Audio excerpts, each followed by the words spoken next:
बेटी आखिर बेटी होली सुना हमर भाई बेटी माई हो खेली। बेटी आखिर बेटी होली सुना हमर भाई बेटी माई हो खेली। तोहरो तो घरे हुई है बेटी और माई बेटी माई हो खेली।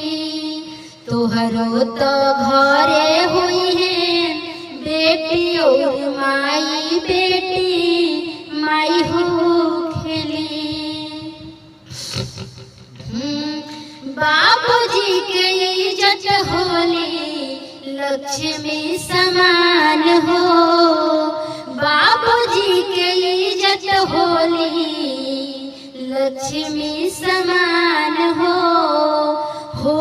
जे पुकार ऐसे गिरिया समान हो। तू हौ भोला कवनो बेटी के भाई बेटी माई हो खेली। तू हौ भोला कवनो बेटी के भाई बेटी माई हो खेली।